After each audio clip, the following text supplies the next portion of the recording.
Honda CB 125R এই বাইকটা বাংলাদেশে খুব শীঘ্রই আসবে এবং বাইকটার প্রাইস এবং স্পেসিফিকেশনে কী কী থাকবে সব কিছু আপনারা জানতে পারবেন আজকের এই ভিডিওতে।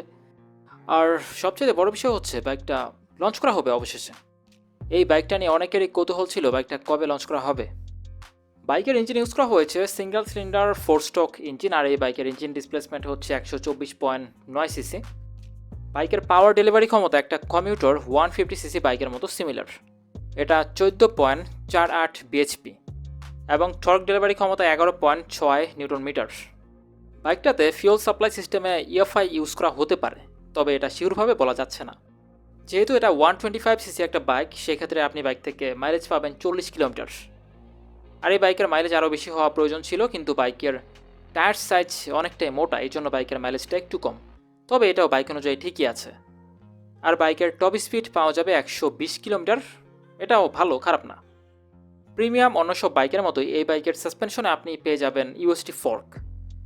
এটা 41 মিলিমিটার এবং বাইকের পেছনে থাকবে মনোশক।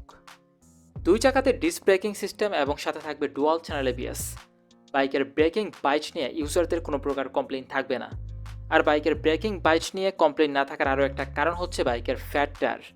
কারণ বাইকের সামনে থাকবে 100 সেকশন টায়ার এবং বাইকের পেছনে থাকবে 150 সেকশন টায়ার, যেটা আসলেই বেশি। কারণ আমরা অনেক 150 সিসি বা 160 সিসি বাইকগুলোতে এরকম টায়ার দেখতে পাই না। বাইকটাকে রাইড করতে কিছু মানুষের হ্যাসেল হতে পারে, কারণ বাইকের রাইডিং সিটের উচ্চতা একটু বেশি।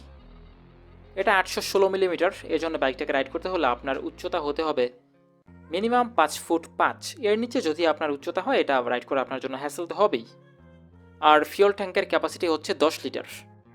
বাইকটাতে পাইপ হ্যান্ডেলবার ইউজ করা হয়েছে, এজন্য আপনি লং টাইম রাইড করলেও আপনার ব্যাক পেন হওয়ার পসিবিলিটি কম। আর অন্যদিকে নাইট ভিজিবিলিটি যেন ভালো হয়, এই জন্য বাইকে এলইডি ইউজ করা হয়েছে। এটা হবে প্রজেকশন এলইডি।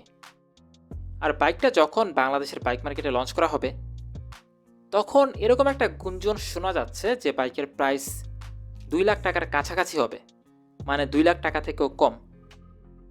তবে বাইকের স্পেসিফিকেশন অনুযায়ী আপনি যদি বাংলাদেশের অন্যান্য বাইকগুলো এবং বাইকের প্রাইসগুলো দেখেন, সেই ক্ষেত্রে বিবেচনা করলে এই বাইকের প্রাইস 2 লাখ টাকার উপরে হবে।